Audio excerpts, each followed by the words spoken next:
Et elle a dit, papa, je me sentais pas bien. Je me sentais pas bien d'avoir menti. Mais j'ai dit, pourquoi est-ce que tu as continué de le faire? Ben, elle dit, je le faisais parce que je disais ce que tu voulais entendre. Ah! Et c'est ce que l'article disait, là, la recherche disait, et vous allez pas aimer ça, là, les parents. Ça dit que les enfants apprennent à mentir de leurs parents. Ouais, exactement, ma chérie. C'est... Ça, c'est exactement le genre de réaction que j'espérais.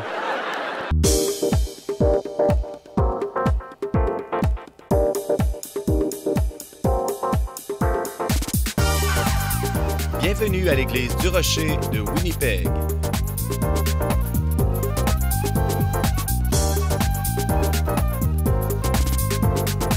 Demeurez avec nous pour un autre message qui provoquera votre pensée du pasteur Mark Hughes. Alors, ce matin, je débute une nouvelle série qui s'intitule Le bateau des relations. Et on va parler de relations. Et vous savez, il y a cette expression ridicule, et peut-être que vous l'avez entendu, si vous voulez un bateau des relations, eh bien, achetez-vous un bateau, nommez-le relation et vous avez un bateau de relations. C'est stupide un peu comme blague, mais nous allons parler de cela. Nous allons parler du voyage et le voyage dans lequel nous sommes collectivement ensemble. C'est un grand bateau de relations. Est-ce qu'il y a ici des amateurs de Star Trek, là, des Trekkies? Oh, il y en a quelques-uns et je le sais que il y en a dans la salle, mais vous devez aimer l'histoire de Star Trek quand même. Hein? Le voyage de 5 ans, d'aller où aucun homme est allé pour explorer de nouveaux mondes, de civilisations. Et ils vont vraiment dans cette aventure de 5 ans, mais l'histoire, elle est vraiment non sur l'aventure, mais les relations complexes qui prennent place sur ce vaisseau. Et c'est cela, c'est l'interaction humaine, le fait que ces gens-là sont captifs dans un vaisseau spatial pendant 5 ans et doivent bien s'entendre. Et ensuite, il y a les conflits qui arrivent parce que on a Spock, vous savez, un Vulcain. Lui, il n'y a que la logique qui compte, aucune émotion. Et c'est parfait pour Captain Kirk, hein, lui qui est plein d'émotions. Et ensuite, nous avons le docteur McCoy qui est toujours frustré. Ah, damné, Jim, je suis un docteur, je ne fais pas de miracle. Et ensuite, nous avons le mécano en bas qui est plus concerné sur la mécanique que les gens, hein, qui dit « Elle ne peut pas en prendre plus, capitaine! » Et vous savez, il y a toutes ces interactions humaines là, qui... Il y a quelques Trekkies ici qui me suivent, là. Mais il y a tout... C'est vraiment un vaisseau de relations. Et quand je regarde cette image, je ne peux pas m'empêcher de penser que c'est notre voyage aussi. Nous sommes sur un vaisseau spatial qui s'appelle la planète Terre et on va à 67 000 à l'heure autour du Soleil. Et c'est quand même assez rapide. Et pour une raison ou une autre, Dieu nous a placés ici, sur cette terre. Et moi, j'appelle la planète Terre, mais c'est plutôt un vaisseau de relations. On doit apprendre à bien s'entendre. Et laissez-moi faire cette déclaration en commençant. Nous avons été créés pour les relations.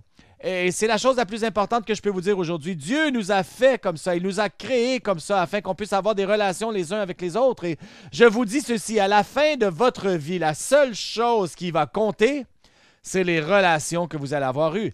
Vous savez, moi, je suis là et je suis là quand les gens débarquent de ces relations. Vous savez, là, la planète Terre, vous savez ce que je veux dire, là? Oui, exactement, les funérailles. Et moi, je suis là. Et je suis là aux funérailles. Et je les vois dans le cercueil. Et moi, j'entends ce qui compte parce que ce que les gens disent aux funérailles, c'est ce qui compte de votre vie. Et peu importe, là, je vais vous dire ce qui compte pas. Votre travail, l'argent que vous aviez, la voiture, la maison. Il n'y a rien de ça qui compte. Personne ne parle de ça. Et vous savez, ils vont en parler plus tard. Ils vont se battre pour les avoir, mais ils ne parlent pas de ça à vos funérailles. Et vous savez ce qu'on entend là, dans les hommages quand les gens parlent de la personne? Vous savez ce dont ils parlent? Ils parlent des relations que cette personne avait avec les gens autour d'eux. Quel genre de père, quel genre de mère, quel genre de frère, quel genre d'amis. Il parle de la générosité, la bonté, ces qualités-là. C'est les relations humaines, c'est tout ce qui compte. J'ai fait des douzaines et des douzaines de funérailles et jamais j'ai vu quelqu'un qui vient faire un hommage et qui dit ceci. Mais vous savez, honnêtement, c'était un parfait imbécile, mais il avait toute une Jeep. Avez-vous déjà vu sa Jeep? Non, ça n'arrive pas, cela. Parce que les relations, c'est vraiment ce qui compte. Alors, on va aller dans la parole de Dieu ce matin et on va découvrir un peu ce que la Bible nous dit et qu'elle nous parle des relations. Allons au premier livre, au tout début du voyage, Genèse, le chapitre 2. Dieu a créé Adam et n'a pas créé Ève encore. Et voici ce qu'il dit. Là. Je vais focusser là, sur le premier verset, le verset 18, mais on va lire le reste ici et commenter. Donc, mais on va focusser sur le verset 18 de Genèse 2. L'Éternel Dieu dit, « Il n'est pas bon que l'homme soit seul. Il n'est pas bon que l'homme soit seul, et je lui ferai une aide semblable à lui. » L'Éternel Dieu forma de la terre tous les animaux des champs et tous les oiseaux du ciel, et il les fit venir vers l'homme pour voir comment il les appellerait, et afin que tout être vivant porte le nom que lui donnerait l'homme. Et l'homme donna des noms au bétail, aux oiseaux du ciel, mais pour l'homme, il ne trouva point d'être semblable à lui. Alors l'Éternel fit tomber l'homme dans un profond sommeil, et il s'endormit. Ensuite, il prit une de ses côtes et il referma la chair à sa place. Et l'Éternel Dieu forma une femme de la côte qu'il avait prise de l'homme et il l'amena vers l'homme. Et l'homme dit, « Voici cette fois celle qui est os de mes os, chair de ma chair, on l'appellera femme parce qu'elle a été prise de l'homme.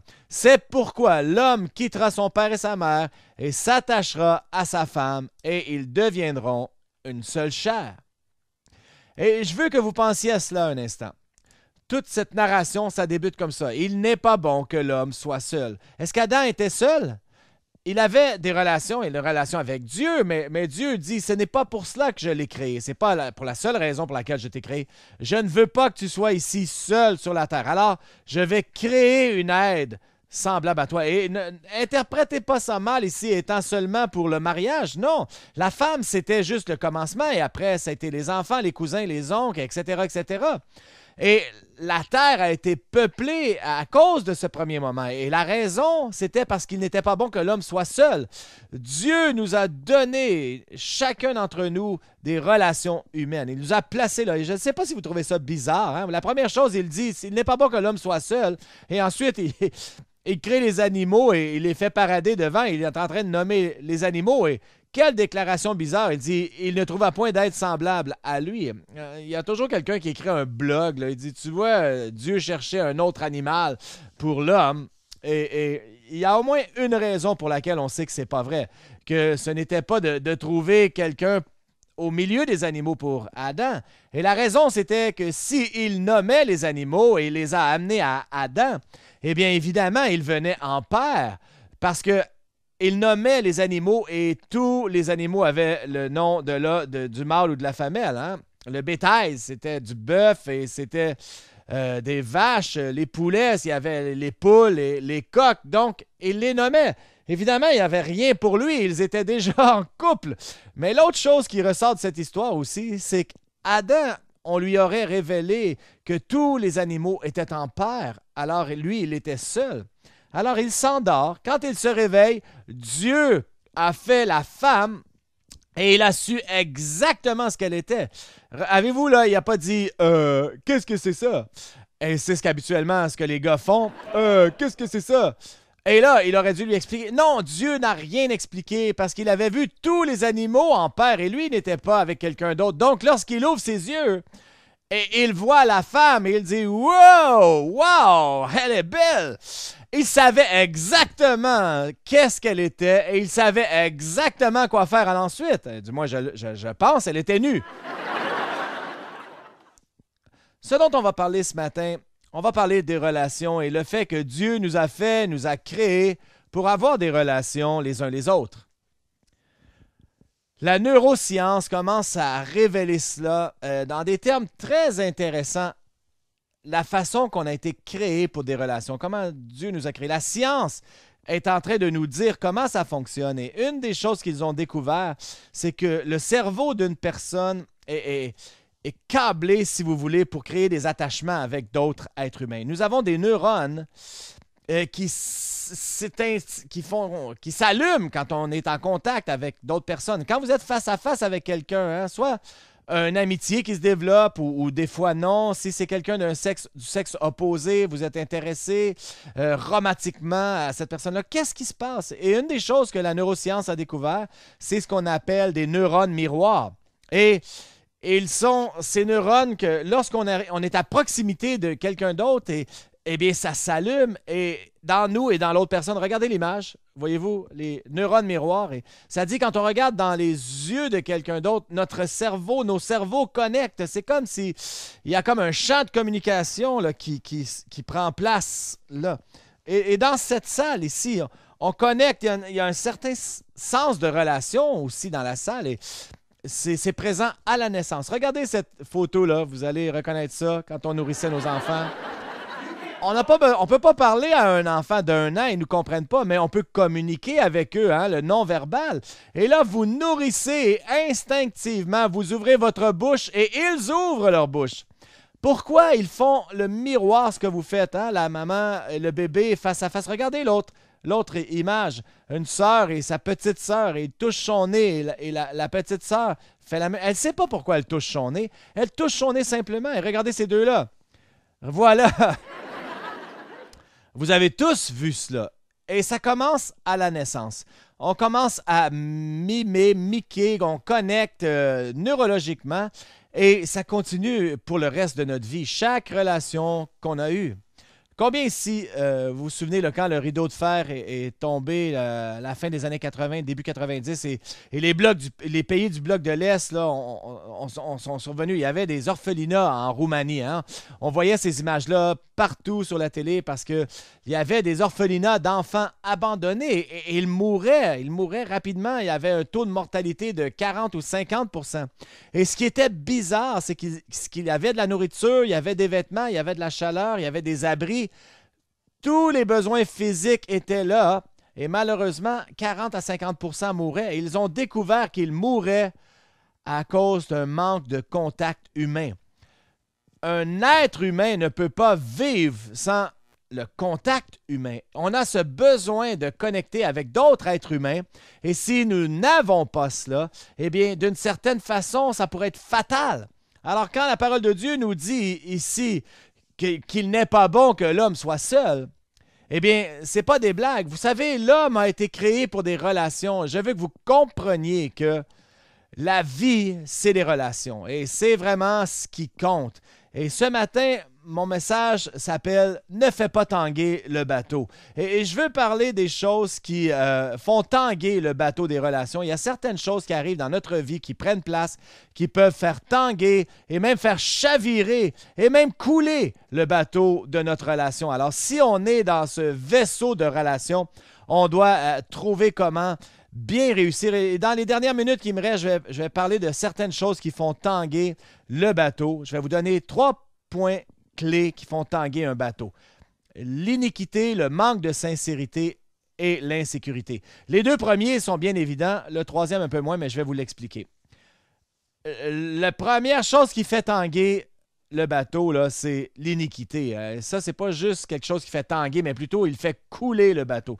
Vous allez voir le péché là, faire éclater tellement de relations. Voici ce qu'il faut comprendre. Quand on fait quelque chose de mal, quand on pêche, hein, c'est ça l'iniquité, là, c'est un beau mot pour dire péché, mais quand on fait quelque chose de mal dans la vie, parce que nous sommes dans des relations avec d'autres personnes, tout ce que vous allez faire ne vous affecte pas, mais ça l'affecte tout le monde autour de vous. Et on peut comprendre cela. Et on ne réalise pas que tout ce qu'on doit faire... Regardez la première histoire. Adam et Ève sont nus, sont dans le jardin.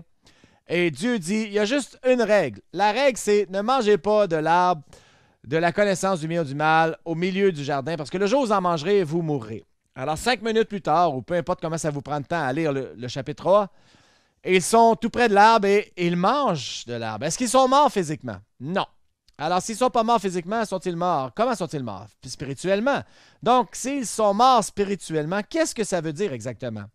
Ça veut probablement dire qu'ils ont été séparés de Dieu. Et c'est exactement ce qui est arrivé, là. Ils ont été chassés du jardin, séparés de Dieu. Ils avaient une relation avec Dieu et ça a été brisé pendant des milliers d'années.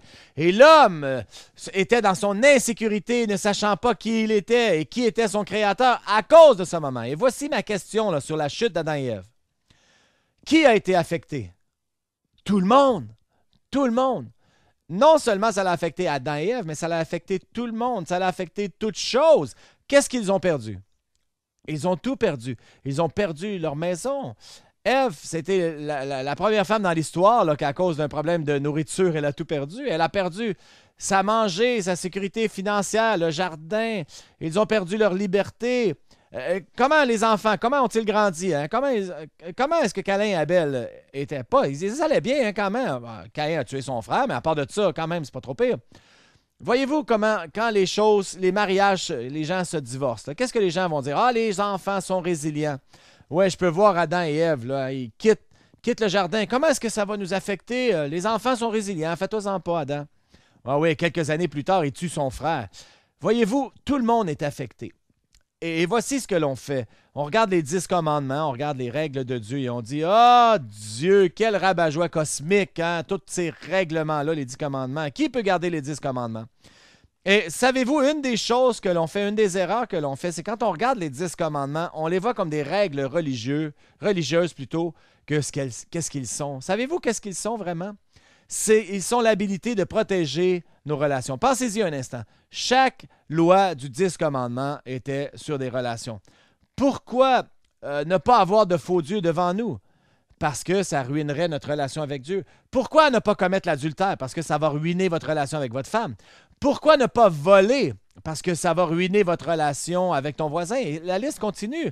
Chaque loi du 10 commandements, c'est pas de garder fais ceci, fais pas ça ou une règle. Non, chaque loi du 10 commandements, c'est que tu puisses garder et préserver ta relation avec Dieu et avec tes amis. Alors Jésus arrive et Jésus, lui, vire tout à l'envers ou à l'endroit. Il dit, voici, je vous donne un commandement nouveau. Aime le Seigneur de ton Dieu de toute ton âme, ta force, ta pensée et aime ton prochain comme toi-même. Et ensuite, il dit, car sur ceci tient toute la loi et les prophètes. Et il dit, si tu n'aimes pas les règles, laisse faire les règles, mais tourne ça à l'envers et focus sur les relations. Parce que si tu aimes Dieu, tu n'auras pas de faux dieux devant toi. Si tu aimes ta femme, tu ne commettras pas l'adultère. Si tu aimes ton voisin, tu ne lui le voleras pas et tu ne le tueras pas non plus. Et voici une autre façon de le faire. Tourne ça à l'envers. Et ensuite, on peut focuser sur les relations. L'iniquité, ce n'est pas seulement quelque chose qui fait tanguer le bateau, mais il le fait couler. Alors, le premier point qu'on a vu, c'est l'iniquité. Le deuxième point, c'est le manque de sincérité. Pourquoi est-ce que le manque de sincérité est un si grand problème pour les relations? Parce que, écoutez, je vais me permettre de dire ça. La base d'une relation, c'est l'amour? Non, ce n'est pas l'amour. La base d'une relation, c'est la confiance. Vous ne pouvez pas avoir une relation sans la confiance. Et si vous ne faites pas confiance à quelqu'un, hein, la question qu'on me pose le plus souvent, c'est ceci. Si je pardonne quelqu'un, est-ce que je suis obligé de lui faire confiance après? C'est quoi la réponse? Non! Nécessairement, tu n'es pas obligé de lui faire confiance parce que peut-être que ce n'est pas des gens à qui on peut faire confiance. Mais ce qu'on veut dire d'avoir des relations dans notre vie, c'est d'être capable de faire confiance aux gens. Alors, le manque de sincérité, c'est ce qui nous amène au point où on ne sait plus si on peut faire confiance aux gens parce qu'ils ne sont pas sincères. Le premier péché dans l'histoire, c'était le péché où c'était enraciné là, dans le manque de sincérité. Quand Satan est venu, il a dit à Ève ceci, il a dit, si le jour où vous mangerez de ce fruit, vous ne mourrez pas, mais vos yeux vont s'ouvrir et vous serez comme Dieu, connaissant le bien et le mal. C'était en partie, c'était vrai, leurs yeux s'ouvraient et ils connaissaient le bien et le mal. Mais le piège, son manque de sincérité, c'est qu'il n'a pas tout dit. Et ce qui arrive dans nos relations, et on le voit régulièrement, nous avons des relations qui ne sont pas sincères parce qu'on vit dans une culture qui récompense le manque de sincérité. Mais qu'est-ce que vous voulez dire? Écoutez, qu'est-ce qu'un vendeur va vous dire pour vous vendre quelque chose? Il va vous dire ce que vous voulez entendre. Exactement ça. Qu'est-ce qu'un employé va dire à son nouveau patron? Il va lui dire ce qu'il veut entendre. ce que l'on fait, là, c'est qu'on va dire aux gens ce qu'on pense qu'ils veulent entendre. Qu'est-ce qu'un politicien va dire là, dans sa campagne? Il va leur dire tout ce qu'ils veulent entendre. La fille vient voir son papa et elle dit « Papa, est-ce que tous les contes de fées commencent avec « Il était une fois » ?» Il dit « Non, ma chérie, certains commencent avec « Si vous m'élisez, je promets. » Alors, on vit dans cette culture de manque de sincérité où les gens ne sont pas sincères et on voit ça tous les jours. On porte des masques, hein? On est en plastique, on est fantastique et on a des façades et on dit que ça va bien quand ça va pas bien. On dit que les gens sont beaux quand ils sont pas beaux. Et on passe au travers toutes sortes de choses comme ça. Et cette semaine, je suis en train de lire une recherche et c'est ce que je fais pour les dimanches matins. Donc, je suis en train de lire une recherche qui a été publiée et ça dit dans cette recherche, là, c'est encore plus choquant, ça dit que 98% des enfants mentent ou ont menti à leurs parents. 98%! Et 98% savent que c'est pas bien. Alors moi, je suis en train de lire ça et ma fille de 23 ans, elle rentre dans le salon. Alors je lui dis, écoute, ça dit que 98% des enfants mentent à leurs parents. Est-ce que tu nous as déjà menti? Elle dit, ben tout le temps. J'ai dit, quoi? Elle dit, ben oui, tout le temps. Mais qu'est-ce que tu veux dire tout le temps? Combien de fois? Ben, elle dit, je sais pas, 1000 fois. J'ai dit 1000 fois! Tu nous as menti 1000 fois! Est-ce que tu me mens maintenant? J'espère que tu es en train de mentir. Elle dit, ben non, je te mens pas, je t'ai menti beaucoup. Mais j'ai dit, quand est-ce que ça a commencé? Elle dit, ben, ce que je peux me souvenir, à l'âge de 3 ans. À 3 ans, hein? Ça fait 20 ans que tu nous mens. Pourquoi est-ce que tu nous mens? Dis-moi, qu'est-ce que tu veux dire 3 ans? Quand est-ce que tu nous as menti à 3 ans? Elle dit, je m'en souviens. Elle dit, maman et moi, on était dans le jardin, là, en avant, puis on est allé dans les buissons, puis on a trouvé un nid d'oiseau. Et dans le nid d'oiseau, il y avait des œufs d'oiseaux qui étaient super jolis. Et maman a dit, touche-les pas, parce que si tu les touches, la mère va peut-être les rejeter. Et ça, c'est probablement une fable, mais c'est pas grave. Et là, Cathy est retournée dans la maison, et là, elle a pris l'œuf. Et elle a commencé à jouer avec les œufs, et elle les regardait parce qu'ils étaient beaux. Et là, soudainement, elle est revenue. Cathy vient et là, il y en a un qui est brisé dans le nid. Elle dit, qu'est-ce qui est arrivé? Et là, elle a fait cette histoire incroyable à 3 ans de gens qui sont venus, qui étaient méchants, qui étaient sur la rue. Et ils ont vu le nid, ils sont venus et là, ils lançaient les œufs. Ils en ont brisé un. Et ils sont partis. Mais le pire de cette histoire, c'est que Cathy l'a cru. Et elle a dit, papa, je me sentais pas bien. Je me sentais pas bien d'avoir menti, mais j'ai dit, pourquoi est-ce que tu as continué de le faire? Ben, elle dit, je le faisais parce que je disais ce que tu voulais entendre. Oh! Et c'est ce que l'article disait, là, la recherche disait, et vous n'allez pas aimer ça, là, les parents. Ça dit que les enfants apprennent à mentir de leurs parents. Ouais, exactement, ma chérie. c'est... Ça, c'est exactement le genre de réaction que j'espérais. Ils l'apprennent de leurs parents parce que nous, on passe au travers de la vie et on fait les mêmes choses. C'est des petites menteries blanches. Hein? Quelqu'un qui appelle et dit « Papa, c'est pour toi. Dis-y que je suis pas là. » Ah, il est pas là. On leur enseigne à mentir. On ne pense rien de ça. On dit c'est des petits mensonges. Et les hommes, hein, on n'est pas sincères avec nos femmes. Vous le savez, hein? Écoutez, là, regardez là, cette excuse classique. Ça dit comme ça, vous l'avez entendu, mesdames. Et probablement, je ne devrais pas vous le dire là, parce que je suis en train de dévoiler des secrets, mais voici. L'homme arrive comme ça, il dit « Ma chérie, peu importe ce pourquoi tu es en colère, je suis vraiment désolé. Pardonne-moi. Je sais pas pourquoi tu es en colère. Comment peux-tu être désolé sur quelque chose que tu n'es pas au courant? » C'est tellement pas sincère. Et on le fait, je le fais. Si je savais que je pouvais m'en sauver, je le ferais. Je veux juste qu'elle me pardonne pour n'importe quoi, pourquoi elle est choquée, puis je veux continuer dans ma vie, dans ma relation. Mais ça fonctionne pas parce qu'on n'est pas sincère. Hein? C'est comme l'adage qui dit l'homme va dans les bois, il est seul, et s'il dit quelque chose et il n'y a pas de femme pour l'entendre, est-ce qu'il a quand même tort? Les chances sont que oui. Alors, la première chose qui fait tanguer le bateau des relations, c'est l'iniquité. La deuxième chose, c'est le manque de sincérité. Et le troisième point, c'est l'insécurité. L'insécurité, on ne pense pas vraiment à cela pour briser les relations, mais ce l'est. le premier moment dans notre histoire dans Genèse, on a de l'insécurité. Et l'insécurité est là dans cette relation parce qu'après qu'Adam et Ève aient mangé le fruit défendu, leurs yeux s'ouvrirent. Ils savaient qu'ils étaient nus, ils sont allés se cacher. Et Dieu revient, il cherche Adam. Il dit, Adam, où es-tu? Et là, finalement, Adam, il dit, on t'a entendu venir et on s'est caché dans les buissons parce qu'on était nus et on avait eu peur. Alors, Dieu dit, mais qui t'a dit que tu étais nu? Et il ne savait même pas qu'il était nu. Hein? Mais qui vous a dit que vous étiez nus? Avez-vous mangé du fruit que j'avais défendu? Et Adam dit, la femme que tu m'as donnée, elle m'a fait manger. Alors, il blâme la femme, il blâme Dieu, tout le monde est là.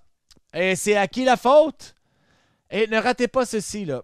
L'insécurité est venue dans cette relation. Il se cachait de Dieu. Il était insécure.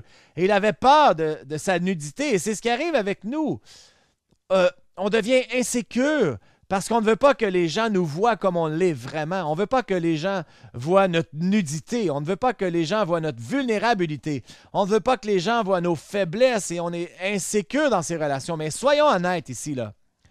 Chacun d'entre nous, nous sommes insécures à un certain niveau ou non. À moins d'être un sociopathe, là, vous êtes probablement insécure à un moment donné. Et cette insécurité-là est tellement destructive pour les relations. Là. Laissez-moi vous raconter une petite histoire. Un ami pasteur, et on a toujours eu une relation difficile. Là. Pas parce que je l'aime pas, je l'aime.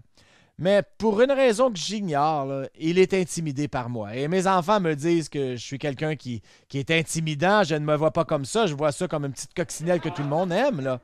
Mais ce pasteur en particulier est intimidé. Et on était dans une conférence et il avait un atelier. Et je voulais aller voir son atelier. Et pendant qu'il était en train de parler, je suis rentré, je me suis assis. Et dès que je suis rentré dans la salle, il m'a regardé. Et là, il est devenu mal. Il a perdu son flot. Alors moi, je me suis assis et j'ai réalisé que je le rendais inconfortable. Mais tant pis!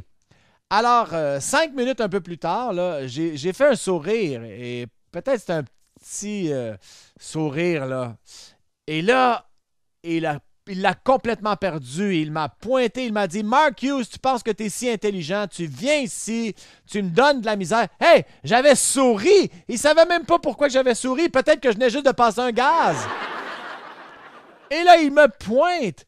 Et là, il me dit que je pense que je suis intelligent et il me donne de la misère. Non, je suis là, je suis assis, je fais rien.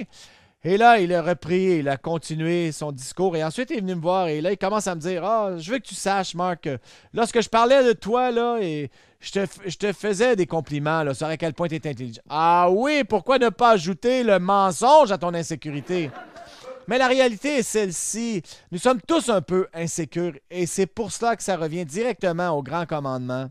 Le grand commandement, c'est d'aimer le Seigneur ton Dieu de tout ton cœur, ton âme, ta force, ta pensée et d'aimer ton prochain comme toi-même. Et voici, c'est difficile d'aimer les autres si on ne s'aime pas nous-mêmes. C'est difficile de pardonner aux autres si on ne pardonne pas à nous-mêmes. Et quand les gens passent au travers de la vie dans l'insécurité, avec un bagage, avec tout ce qu'ils traînent, toutes les choses qui se passent à l'intérieur, c'est difficile d'avoir une bonne relation avec d'autres personnes parce qu'on les projette sur l'autre personne. Et il dit, on n'aime pas nos voisins en premier et ensuite Dieu. Non, on aime Dieu et ensuite notre voisin. Parce que ce qui arrive quand on aime Dieu en premier dans cette relation verticale, il commence à faire quelque chose en nous et là, on devient confortable avec qui nous sommes. Et lorsqu'on vient à Christ, on devient confortable avec qui nous sommes en Christ parce que lorsqu'on aime Dieu, on expérimente l'acceptation totale de Dieu. Et Dieu te dit, tu es mon fils bien-aimé en qui j'ai mis mon affection. Peu importe ce que tu as fait. Il n'y a personne dans cette salle qui a fait quelque chose de si terrible que Dieu n'est pas prêt à vous pardonner et de vous amener à cette place de relation avec lui. Et ensuite, ce qui se produit, c'est que lorsqu'on est confortable avec nous-mêmes, soudainement, on découvre qu'on peut aimer les autres comme on s'aime nous-mêmes. Mais la relation avec Dieu en premier et ensuite, on a une relation les uns avec les autres. Ne faites pas tanguer le bateau. On a été créé pour des relations et les relations, c'est tout. L'Église du Rocher a des réunions à tous les dimanches au 1397 Buffalo Place. Joignez-vous à nous si vous êtes dans la région. Si vous aimeriez recevoir un livre pour comprendre davantage le don gratuit de Dieu au travers Jésus-Christ, contactez-nous et nous vous l'enverrons gratuitement.